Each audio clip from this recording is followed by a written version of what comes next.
Please be seated. We have now the privilege of a sermonette today given by Mr. Bruce Rivers.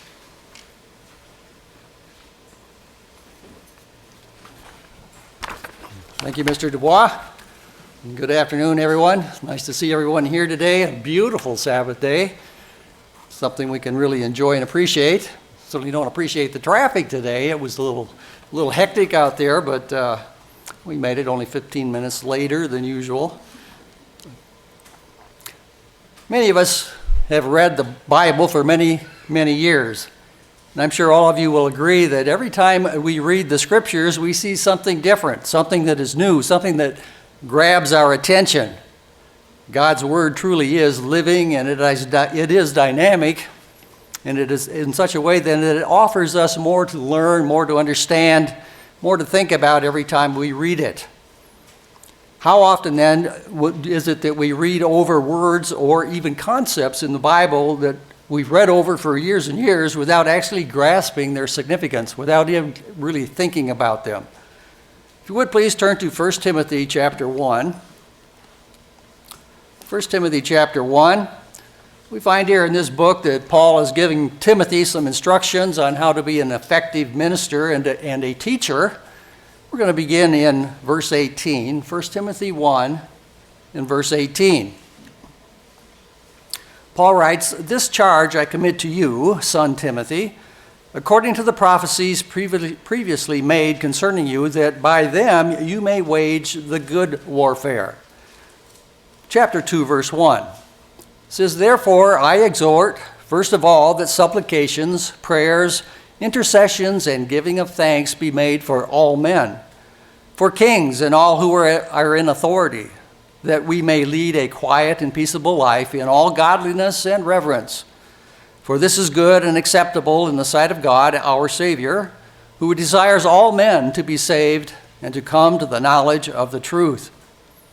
We see there in chapter 2, verse 1, part of the charge that Paul gave to Timothy was that supplications, prayers, intercessions, and giving of thanks be made for all men.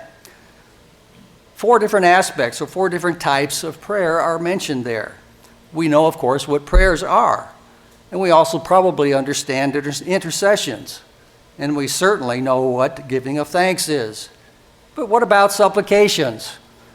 It's a word that jumped out at me recently, one of those words I've read thousands of times and yet really never thought and considered what it actually means. We find in several places, we find those words, prayer and supplication. They're listed separately. Is there a difference? Is there a difference between the two? Paul's charge to Timothy applies to us today as well. We also are to offer supplications, prayers, intercessions, and giving of thanks for all men. We should therefore understand what supplication or supplications are.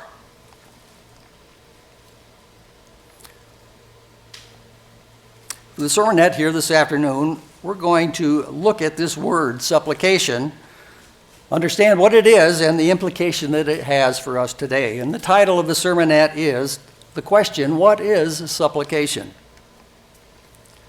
Well, our English word, supplication, is a noun, and it comes from the verb supplicate, which according to Merriam-Webster's dictionary means to make a humble entreaty and especially to pray to God. It means to ask for in a humble fashion or by earnest prayer. And synonyms for the word supplication are to plea, to appeal, or a pleading. Now, the same Hebrew and Greek words translated as a supplication can be found in other places where they are translated as prayer. It then, therefore, seems evident that supplication is indeed a type or a form of prayer, especially when you consider how it is listed there in 1 Timothy chapter 2 and verse 1 with those other words, which are also types of prayers. Several Bible commentaries fail to give any notable distinction between prayer and supplication. Nave's Topical Bible states that supplication is that form of intensified prayer by which a believer implores God's aid in a time of special need. That could be for such things, of course, as for healing, for protection from impending disasters, or in any crisis that we can't deal with or see our way out of. Adam Clarke's commentary states that supplication seems to mean prayer continued in, strong and incessant pleadings till the evil is averted or good is actually finally communicated. An example of this type of prayer is the supplication that Daniel brought to God, seeking understanding of the visions that he had been given, those visions that troubled him so much. You may recall the story of how he was sick for several days over the things that he saw in those visions. And he pleaded with God for mercy and for understanding, wanting to know what those visions actually meant. The account is in Daniel chapter 9. We're not going to turn there, but we find there this plea that Daniel gave to God. And pretty much the entire chapter covers his heartfelt prayer where he sought understanding with prayer and with supplication and with fasting. Daniel was serious. He wanted to know what those visions meant. He put forth an urgent plea to God, and we find the word supplication is used actually several times there in that chapter, in Daniel chapter 9. And we won't turn there, but in Hebrews chapter 5, it speaks of the qualification of Jesus Christ, our high priest. And in Hebrews 5 at verse 7, it says, who, speaking of Christ, who in the days of his flesh, when he had offered up prayers and supplications with vehement cries and tears to him, that is to the Father, who was able to save him from death. This, of course, is referring to Jesus' prayer in the garden before his crucifixion, where he prayed so earnestly that his sweat became like great drops of blood. We find that account in Luke chapter 22. In his letter to the church at Ephesus, Paul reminds them of their calling, that they were indeed part of a spiritual body, and as such, they had responsibilities or duties as Christians.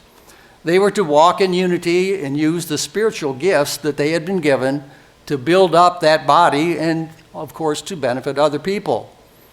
In the latter part of chapter 6, this is Ephesians 6, he instructs them to put on the whole armor of God in order to be able to stand against the wiles of the devil. They were indeed in a spiritual warfare, just as we are today. And if you haven't noticed, the battle that we face is intensifying almost on a daily basis.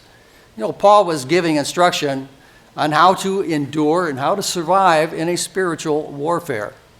Let's turn there to that account in Ephesians chapter 6.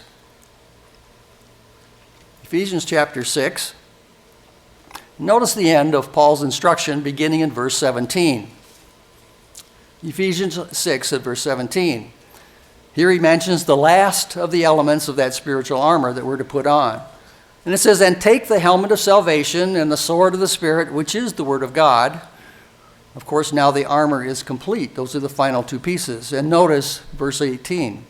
It says, praying always with all prayer and supplication in the Spirit, being watchful to this end with all perseverance and supplication for all the saints. And for me, that utterance may be given to me, that I may open my mouth boldly to make known the mystery of the gospel, for which I am an ambassador in chains, that in it I may speak boldly as I ought to speak. Now, Adam Clarke's commentary states this regarding that verse. It says, now having equipped the soldier with all the elements of armor, notice then the necessity of praying to successfully resist the powers of the rulers of the spiritual darkness of this world. The message to us is that without prayer and without supplication in a spiritual battle, the soldier will indeed quickly be defeated. Paul's instruction here is that we are also to be watchful. And the Jameson, Fawcett, and Brown commentary states that we are to be watching with a view to prayer and supplication. Supplications are the element in which our watchfulness is exercised. In other words, prayer and supplication must be persistent, and it must be from our heart. In conclusion, we saw in 1 Timothy chapter 2 and verse 1 that Paul's instruction was to offer prayers and supplications for all men. And in Ephesians 6 verse 18, he tells us to offer prayers and supplications for all the saints. Our responsibility is to offer prayers and to entreat God on behalf of our brethren, but also all of mankind. Praying intently with supplication for others is a Christian responsibility. We know, of course, there's further instruction regarding prayer, and we're not going to turn there, but James chapter 5, verses 16 through 18. That's James 5, verses 16 through 18. It's another place that gives us some specific instructions about praying for one another. And you'll recognize James 5, verse 16 as a memory verse. It says that the effective and fervent prayer of a righteous man avails much. And that then goes on to cite the example of Elijah's prayers to stop the rain. And then again, 3.5 years to have that rain restart once again. Now that doesn't mean that Elijah only prayed those 2 times, 3.5 years apart. He prayed continually, as we know from other scriptures and back in the Old Testament there. Certainly in this sick and dying world, there's much for us to pray about. The death and the destruction from the abnormal weather conditions around this entire world have caused hardship for thousands of people. The loss of life and loved ones from the pandemic, especially think about our brethren in India and those down in South America, it's a problem, it's an issue. Not to mention, of course, the ongoing wars all over this earth. Think about our brethren in Myanmar and those in Africa who suffered violence, an atmosphere of violence all the time. And of course, there's the never-ending violence in our cities right here in our own country. And the list goes on. As we continue to watch world events and witness these horrifying tragedies, it's difficult not to become calloused to all of it. And it's easy sometimes not to pray regularly with the strong, with the incessant, with the pleading type of prayer supplication actually is. Hopefully understanding or being reminded of what supplication is can help inspire and help motivate us to act on that instruction given to us by God, by God's word, when those opportunities present themselves to us.